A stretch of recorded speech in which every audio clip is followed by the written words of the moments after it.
Bien, que son de este periodo intermedio. Y acá se va a armar un despelote interesante con Akenatón, que fue el papá de Tutankamón. Tutankamón es el súper famoso porque se descubrió la tumba y todo eso. Pero Akenatón, que en realidad se llamaba Amenofis IV, a ver, ¿quién es el último? No veo nada. Le tengo que invocar medio a ojo. Este es Akenatón. Y la esposa de Akenatón, capaz que la conocen porque tiene muchas películas y que yo cuánto, era la famosísima Nefertiti. Que hoy se la toma como un ícono de lo que habrá sido la belleza en egipcio y en la actualidad, porque tiene unos rasgos muy bonitos para el pensamiento actual. Todo el mundo la tiene como que era, la súper. Pero de verdad, porque Cleopatra, por ejemplo, la han interpretado actrices bellísimas, pero no era nada linda. Para nuestros cánones actuales, no era bonita. Pero esta sí que a nuestros cánones actuales era muy bonita. Y fíjense qué cosa extraña podemos encontrar acá. Esta es una representación de Akenatón y esto es un relieve en un templo donde también está Akenatón, Nefertiti y sus hijas. ¿Se acuerdan lo que hemos visto de la imagen real y funeraria? Las características que ustedes tenían que hacer el dibujo. Están sentados. Están sentados. Claro, porque no están parados. Pero aparte, ¿qué otra cosita rara les encuentran?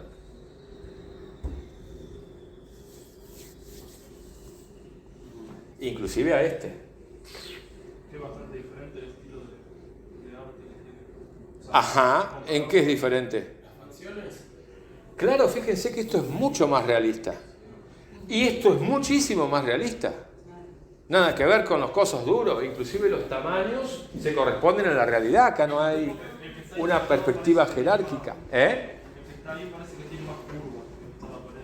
Claro, tienen más curvas, más volumen, miren la zapán que tiene, sin ningún problema la está mostrando. Está comiendo como una persona normal, no está endiosado, por decirlo de alguna manera. Akenatón, mejor dicho, Amenofis IV se va a cambiar de nombre a Akenatón, porque él va a cambiar el culto. El culto principal va a dejar de ser Amón y va a pasar a ser Atón. Un nuevo culto que va a tender a que el dios Atón sea el dios principal, digamos. Va a ser casi no digo un monoteísmo, pero tiene un nombre eso cuando hay un dios principal, que no me acuerdo cómo se llama. Lo cual va a armar un despelote bárbaro porque todos los sacerdotes de todos los templos, los otros dioses, pusieron el grito en el cielo porque lo dejaban medio que afuera de todos los negocios y los poderes. Con lo cual va a tener unas cuantas rebeliones y cosas por el estilo que va a poder sobrellevar. Pero fíjense que en el cambio de culto, que vendría a ser un cambio de pauta cultural, también se va a expresar en la imagen. La imagen va a cambiar y va a seguir así nada más que hasta que llegue su hijo Tutankamón, que nosotros lo conocemos como Tutankamón, porque ni bien llegó el hijo a gobernar, era muy pequeño, tenía 8 o 9 años cuando muere su padre y él tiene que hacer de faraón. Los sacerdotes rápidamente lo agarran y le hacen cambiar de vuelta el culto a Amón. Por eso Tutankamón también se tiene que cambiar el nombre y llamarse Tutankamón, el hijo de Amón, asociado con ese rey. Y de Tutankamón es la famosa tumba con el tesoro que vimos la vez pasada, que se encontró intacta y que, bueno, era una tumba relativamente pequeña, dado que murió muy joven, a los 18 años. Algunos dicen que asesinado o algo por el estilo. La cosa es que se restauró todo a como estaba antes, digamos. Volvió el culto a Amón a Atón como dios principal. Acá vemos algunas imágenes de el sarcófago, la tumba de una reconstrucción de la tumba de Tutankamón, su sarcófago. Esto era un revestimiento, estaban todas las paredes revestidas de oro, todo el ratatá. ¿Las tumbas eran de madera? No, la tumba excavada en la piedra, No, sí, pero en hipogeo. sarcófago. Los sarcófagos eran de madera revestidos en oro, eventualmente revestidos en oro o pintados y revestidos en oro. Y cosas que eran de su vida cotidiana, hasta sus juguetes estaban y todo, porque era relativamente chico cuando murió. Y entonces, como se suponía que iba a seguir así para siempre, tenía que llevarse todo lo que él iba a necesitar, incluidos los juguetes.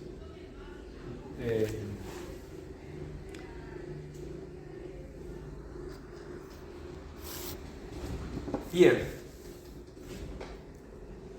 Después tenemos a Ramsés II, que es la época de Máximo Extendor, la batalla de Cádiz contra los hititas. Acá viene la invasión de los puertos del mar, pero esto lo vimos la vez pasada. El tema de Moisés, que creo que lo hablamos. Fíjense que hay, y digo esto es importante porque también tiene que ver con la historia. Hay una referencia permanente a Egipto en la tradición judía y cristiana. Primero lo tuvimos a José, no me acuerdo por dónde andaba, pero acá, en el segundo periodo intermedio. En el Imperio Nuevo lo tenemos a Moisés. Luego, llegando al año 0, lo vamos a tener ¿a quién? No, Josué fue mucho antes, segundo periodo intermedio. Hacia esta época, el 1800 a.C., hacia más o menos el 1200 a.C., lo vamos a tener a Moisés, que va a ser el que va a cruzar el Mar Rojo, que se abren las aguas y que supuestamente es el que escribió el Antiguo Testamento. ¿Y qué otros personajes importantes? José. ¿Cuál José? El que lo venden en Egipto. ¿Cómo? El que lo venden en Egipto. No, ese es José, acá, 1800 a.C. Jesús. Claro, Jesús. ¿Se acuerdan que José, María y el niño tienen que rajar? ¿Y a dónde se van? A Egipto. Y todos los cuentos del Antiguo y el Nuevo Testamento los vamos a encontrar referenciados en la historia egipcia. O sea, obviamente mucho antes que se escribiera el Antiguo y el Nuevo Testamento. Por eso digo que es importante, porque la construcción tanto del Antiguo como sobre todo del Nuevo Testamento tiene mucho que ver con Egipto, o con las tradiciones egipcias. No sé si alguna vez han escuchado hablar del templo de Serapis o de los sacerdotes de Serapis. Probablemente no. Fueron los templos más importantes en Alejandría, más importantes del mundo mediterráneo en aquella época, y sin embargo lo nombran ahí como, sí, cosa turística, que había un templo muy importante que después fue destruido por los cristianos. Bueno, prácticamente el Nuevo Testamento entero lo encontramos en los escritos del templo de Serapis, o sea, inclusive todo el tema de Pablo de Tarso cuando se le hundió el barco, el relato del náufrago del templo de Serapis. El nacimiento, la muerte y muchos pasajes de la vida de Jesús lo pasaron a Horus, a Anubis, a otros dioses, etcétera, etcétera.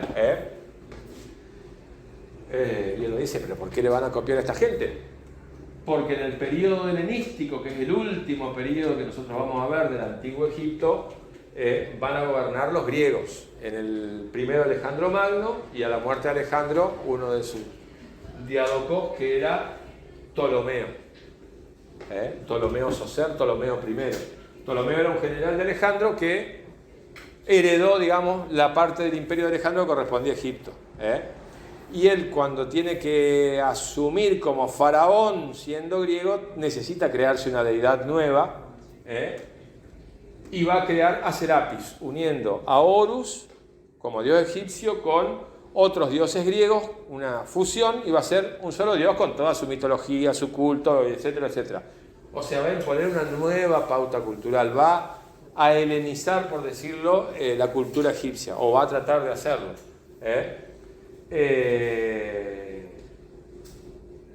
Y ese Serapis casi que después se convierte en Jesucristo, digamos, más allá de que haya existido históricamente o no, pero por lo menos en la mitología quedó así. Entonces, hacia el 1200 hablamos de los pueblos del mar, que creo que lo mencionamos la vez pasada. No estaba vos. Bueno, nosotros tampoco. Nosotros tampoco estaban. Fíjense, estamos en el 1200.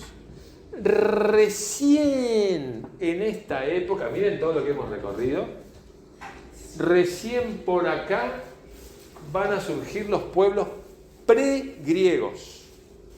El imperio hitita ya floreció, dominó el mundo, decayó, ahora están los asirios y caldeos ahí entrando a dominar todo, y los egipcios ya tenían todo esto recorrido, básicamente desde el 4000, probablemente mucho antes, al 1200, o sea, tenían casi 3000 años de andar cuando los otros recién están arrancando, están ahí calentando el motor, digamos. Bueno, Ramsés se va a enfrentar a los pueblos del mar y le va a ir bien, digamos, los puede rechazar. Va a tener la batalla de Kadesh, que esta sí la mencionamos, con los hititas, que fue un empate, que los dos reyes dijeron ganamos. Cuando llegaron a su coso, hicieron toda la propaganda, y Ramsés va a ser el que va a empezar con el tema de la propaganda política, digamos. Los templos van a estar él, triunfante, con los negros agarrados del cogote. Ahora lo vamos a ver, si le invoco a el coso. Acá hizo construir esta maravilla que es el templo de Abu Simbel. Este templo es muy famoso no solo porque es una maravilla arquitectónica, sino porque cuando se hizo la represa de Asuán iba a quedar 200 metros sumergido. Entonces se hizo una obra realmente faraónica, al mejor estilo de los egipcios. Se cortó en pedacitos, así como en cubitos, y se trasladó 200 metros más arriba. O sea, este templo estaba por acá abajo. Y se volvió a armar y quedó impecable. ¿Quién hizo esa obra? Esa obra la hicieron los egipcios con el apoyo de la ONU y no sé, colaboró medio planeta para que ese templo no se pierda. Miren los tamaños de las imágenes. Está el templo de Ramsés y al lado el de la esposa de Ramsés.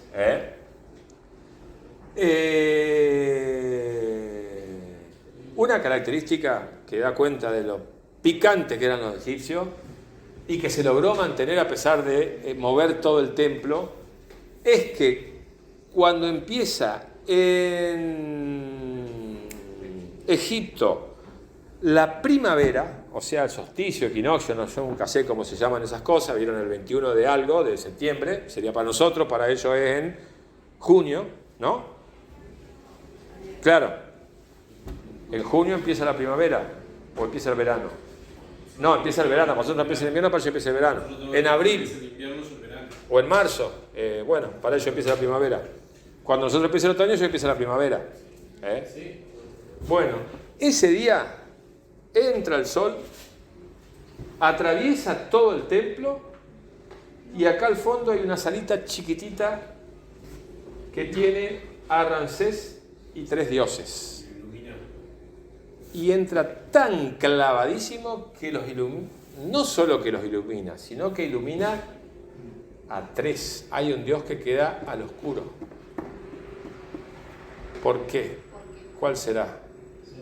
Set, exactamente, el dios de la muerte, la oscuridad, el inframundo, etcétera, etcétera. O sea, lo tenían calculado al milímetro. O sea, yo no sé si hoy podemos calcular tan perfectamente y encima hacerlo, que si vamos a ver la escuadra en las paredes siempre nos quedan torcidas, viste que poner el mueble y te queda...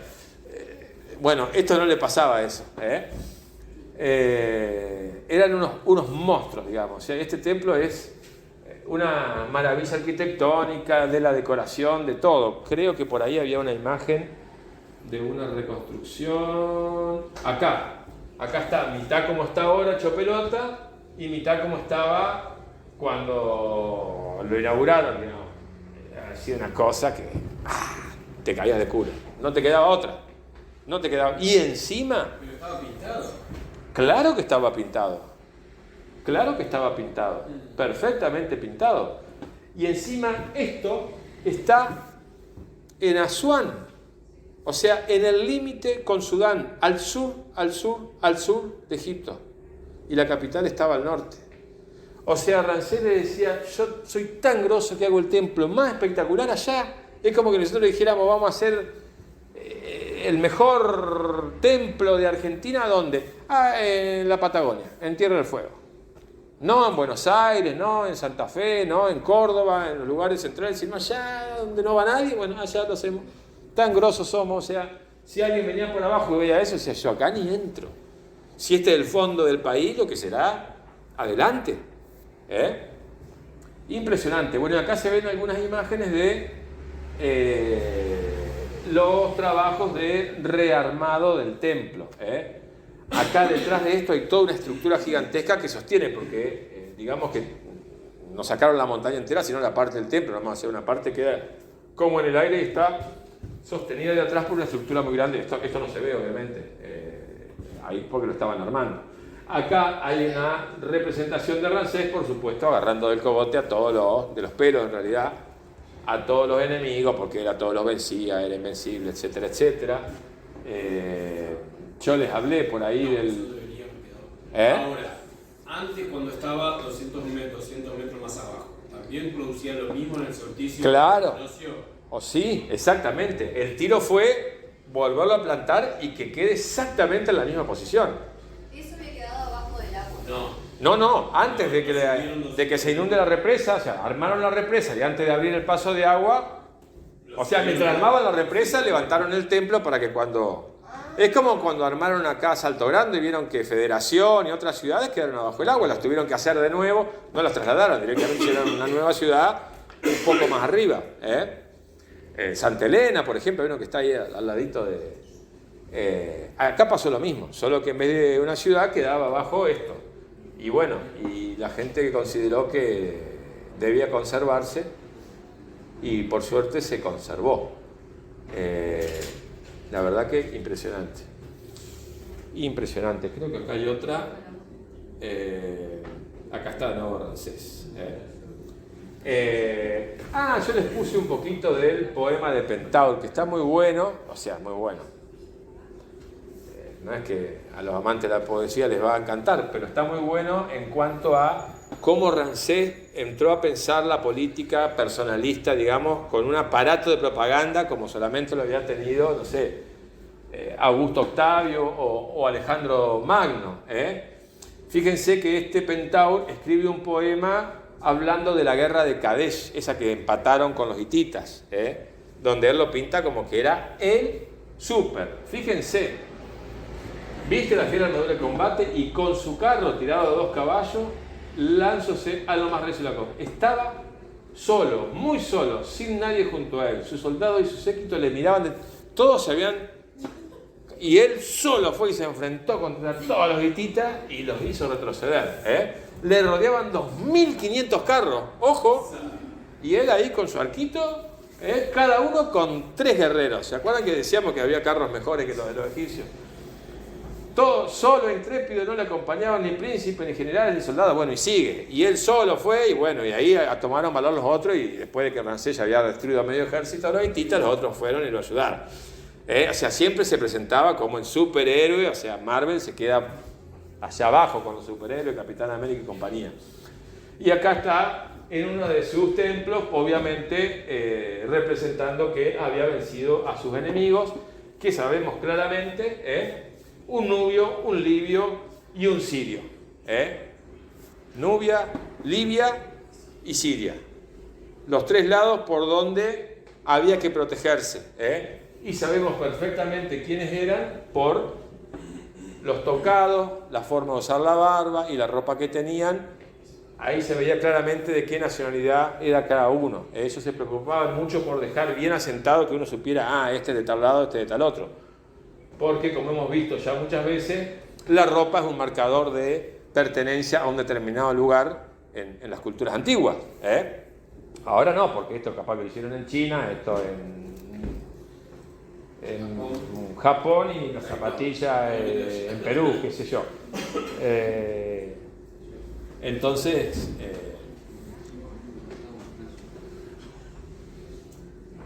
este mapa no sé qué hace acá, pero bueno, acá fíjense que está Biblos, acá está Kadesh, que es donde le decía que medio que quedó la frontera. La batalla fue acá en Kadesh. Los hititas venían bajando, los egipcios venían subiendo. Ya se habían ponido todo esto para hacer de tapón, pero finalmente se tuvieron que enfrentar en Kadesh. Y acordaron que de Biblos para arriba quedaba para los hititas y de Biblos para abajo quedaba para los egipcios, y que no se joda más. Igualmente esta zona también era muy importante para los egipcios, porque acá no solo había metales, que para ellos eran importantes, sino que había una piedra, que ahora no me acuerdo el nombre, medio verdosa, con la que ellos hacían algunos amuletos que tenían que ser de ese color, porque era el color que traía no sé qué suerte o que representaba no sé qué dios, y solamente lo conseguían acá. O sea que si a ellos les cortaban el paso acá, le cortaban el paso a poder adorar a un dios completo, con todo lo que eso implicaba para ellos.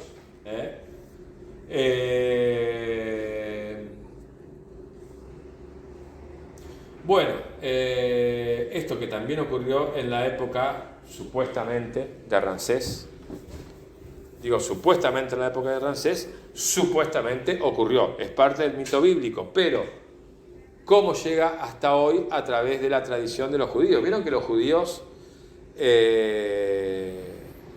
como durante mucho tiempo no han tenido un territorio, un estado, todo lo que es su cultura, etcétera, etcétera, lo han transmitido a través del recuerdo. ¿Quiénes son ellos?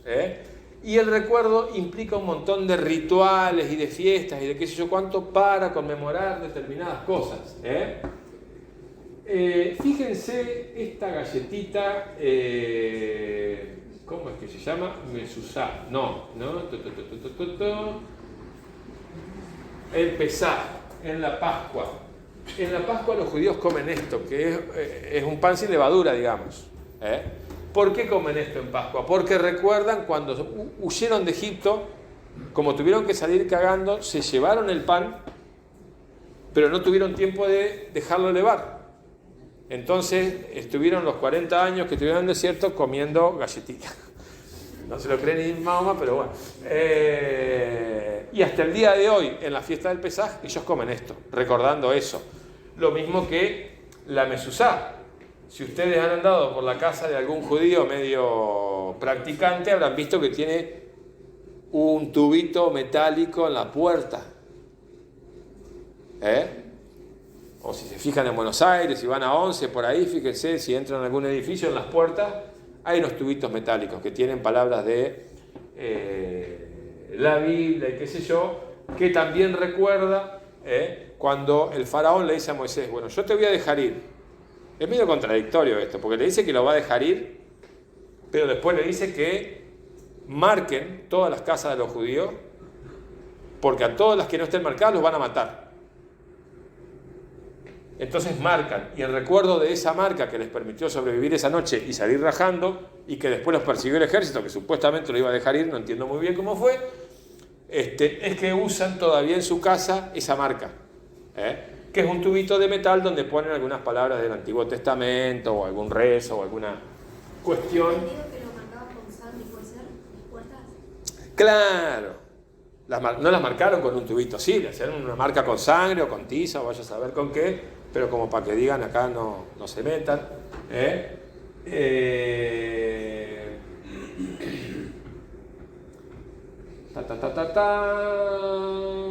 Bueno, esto no importa. Moisés escribe todo el Éxodo de los 5 libros, Génesis, Éxodo, Levítico, Números y Deuteronomio, lo que constituye el Pentateuco en la ley mosaica, la Torá, y para nosotros el Antiguo Testamento. Que si ustedes lo ven, acá se ve clarito lo que vimos al principio del año, de cómo la forma en que nos vinculamos con el entorno para que poder sobrevivir como grupo, es lo que va a dar base a las creencias religiosas. Esa tradición oral de que hay que hacer esto, hay que hacer aquello, para que sea más fácil recordada a través de mitos, historias y qué sé yo cuánto, es lo que va a dar base a las religiones. Y si uno lee el Antiguo Testamento, sobre todo, por ejemplo, números, va a ver que en realidad, básicamente, es un código civil, penal y comercial como el que tenemos ahora. Y si yo tengo 4 cabritos y ella me roba uno, bueno, la pena que le corresponde es tanto. Todos los sábados tengo que ir al templo, llevar un cabrito, pues era el impuesto. Y cosas así. Si viene un extranjero, no le puedo vender tal cosa, pero sí tal otra. En cambio, si viene uno de la tribu de no sé qué, le podemos vender tal o cual cosa y otra cosa no. Está todo reglamentado. Por eso digo, como un código civil, comercial, penal, todo registrado. Cuándo hay que hacer las ofrendas, que eran los impuestos de la época, con quién se puede comerciar, todo. Que no desear la mujer del prójimo, si quieren, también están los 10 mandamientos por ahí. Son todos reglamentos para que podamos subsistir y desarrollarnos como grupo, básicamente.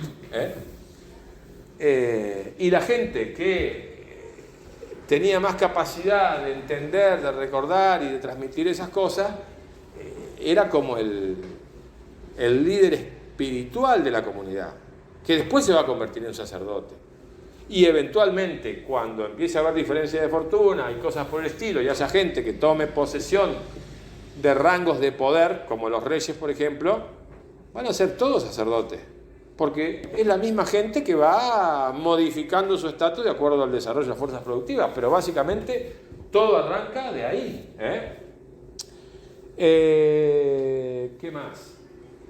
Esto es precioso, porque acá nomás va a haber un periodo en que los nubios, ¿se acuerdan que primero comerciaron con Hatshepsut, luego su hijo medio que lo atropelló, se incorporaron al imperio y en un momento se lo van a comer crudo? ¿Los nubios eran negros? Los nubios eran negros. Otra cosa linda que no vamos a ver en el libro de historia. Los faraones negros. Egipto tuvo dinastías enteras de faraones negros. Y sin embargo, ¿dónde los vieron? ¿A que no los vieron en ningún lado? ¿Cómo un negro va a gobernar semejante imperio? Es pura ideología la historia. Y sin embargo, sí que teníamos faraones de negros, sí que tenían sus pirámides, que todavía se las puede visitar, son más chicas y qué sé yo cuánto, pero en un momento llegaron a gobernar todo Egipto. Todo Egipto. Los hombres de las arenas. Un periodo después, los egipcios auténticos volvieron a retomar el poder, digamos. Pero es muy interesante porque dejaron un legado bastante importante que está totalmente invisibilizado en la historia, porque era negro, básicamente. No hay otro motivo. Pero bueno, es así la cosa.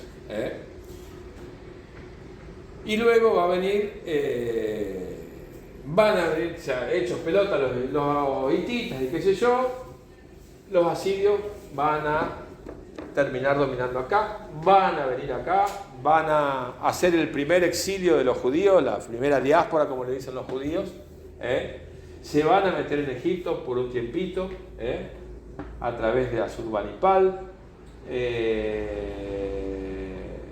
más luego va a venir Ciro, que va a liberar a los judíos que estaban presos en Babilonia. Otra cuestión, cuando Moisés se raja con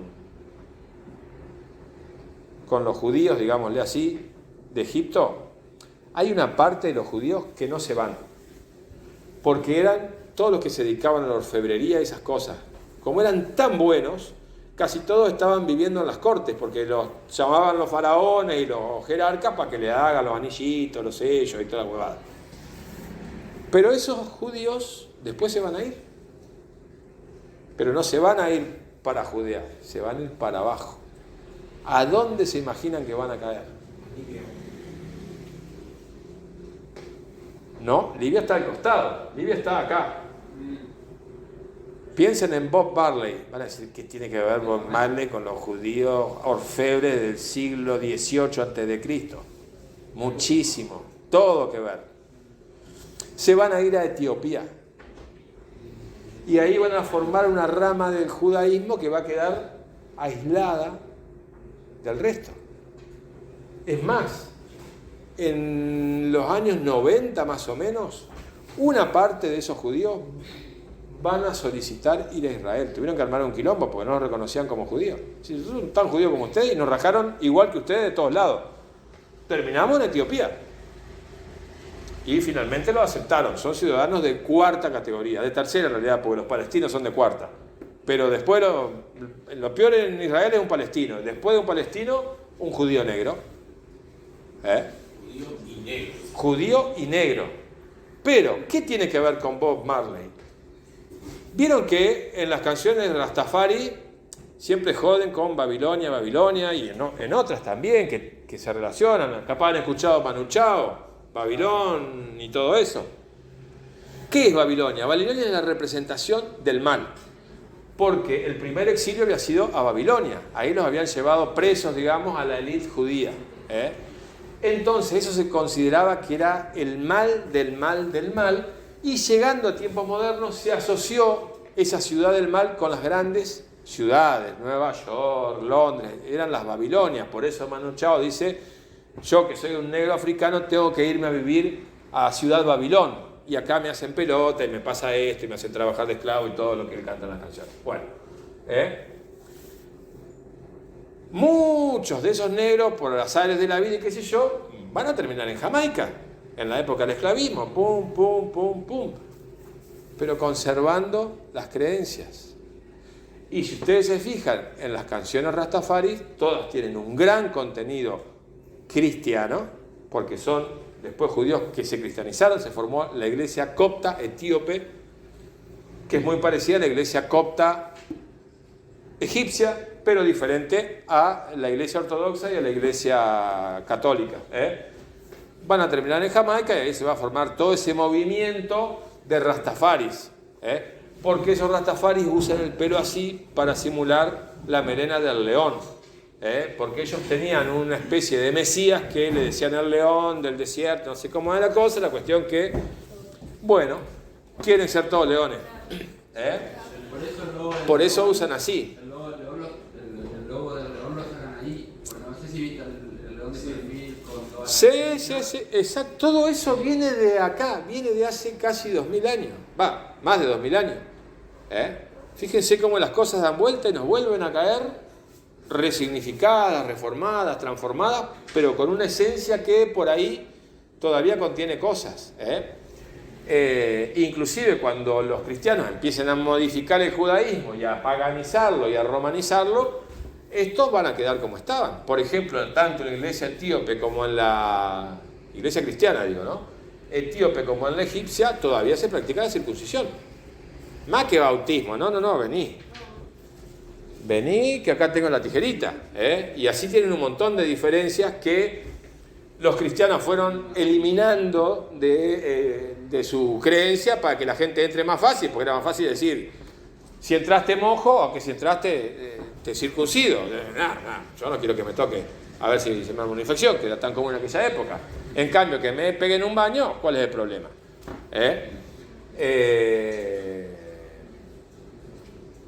Entonces fíjense cómo Egipto de alguna manera amalgama, modifica, toma cosas, da cosas, y siempre lo vamos a tener presente en todo, en absolutamente todo. La cuestión es que los asirios se van a comer un poco a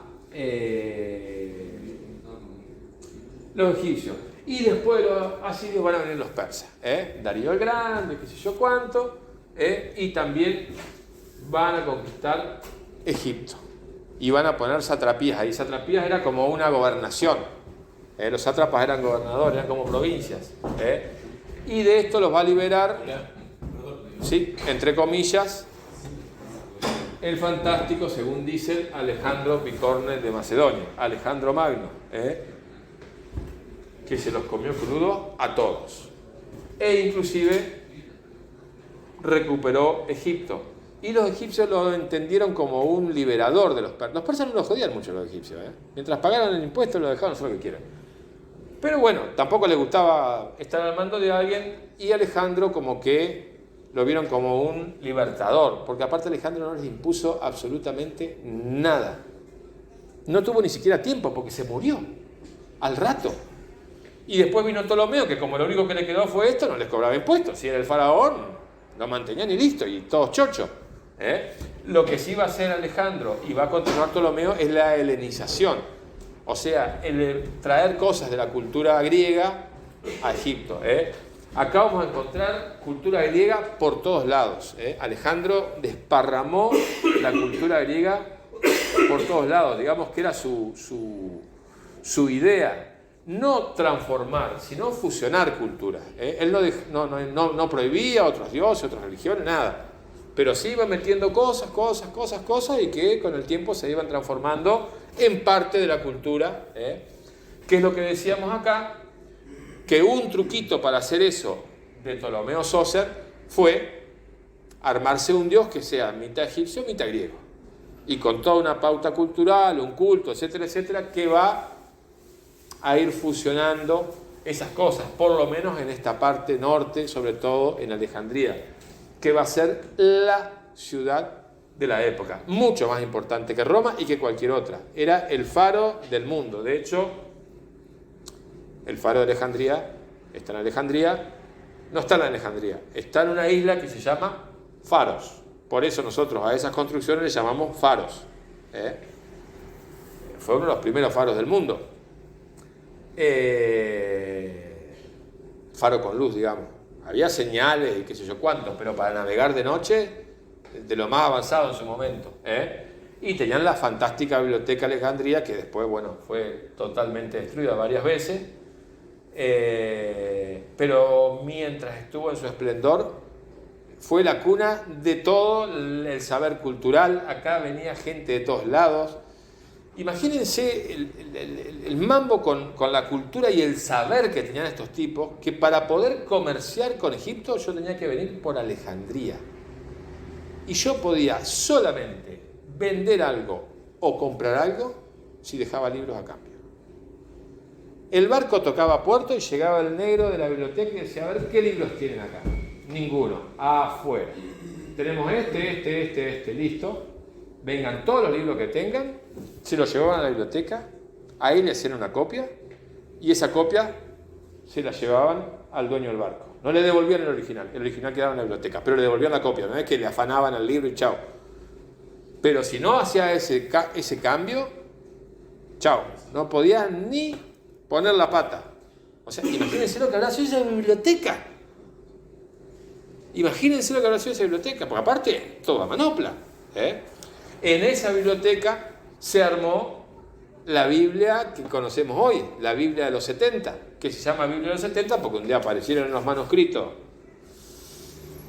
en hebreo y nadie sabía muy bien cómo mierda era la cosa, porque eran todos griegos o egipcios. Entonces hicieron traer de Judea, en ese momento llamada Siria-Palestina, 70 sabios que hablaran perfectamente, sabios hebreos que hablaran griego, para que la traduzcan. Entonces le dieron una copia a cada uno, le dijeron, cada uno me traduce esto individualmente. Después cuando compararon estaban todos iguales, o sea que evidentemente tuvieron una traducción efectivamente buena. Por eso la Biblia que usamos hoy se llama la Septuaginta o la Biblia de los 70, por los 70 sabios que las tradujeron. Ahí tienen, o sea, fíjense, todo pasa en Egipto, pasó en Egipto y va a pasar en Egipto. Es increíble. Y esto va a perdurar espectacularmente hasta que llegan los romanos. Muere Alejandro, se desarma el imperio, Ptolomeo se queda con esta parte, Alejandro muere en el 323, por ahí, y Julio César, ¿se acuerdan? Que andaba con la Cleopatra, la reina del Nilo. Fíjense, un relieve de Alejandro Magno ante Amón-Ra. Alejandro Magno vestido a la egipcia con características, o sea, él no les impuso ni Zeus ni nada, hagan lo que quieran. Él mismo se incorporó al panteón egipcio y tomó las costumbres egipcias, pero no les impuso nada. Fíjense, acá está Ptolomeo Soter, al estilo griego y al estilo egipcio. Fusionaban, no prohibían. Digo porque esto, cuando lleguen los romanos cristianos, va a cambiar. Cuando viene Julio César, Augusto Octavio, va a seguir más o menos igual. Pero cuando venga el cristianismo se acaba la joda. Van a entrar a picar los templos uno por uno. Acá la tenemos a Cleopatra. Ven que no era una cosa que... una cara normal, digamos, no era fea, pero tampoco era la belleza.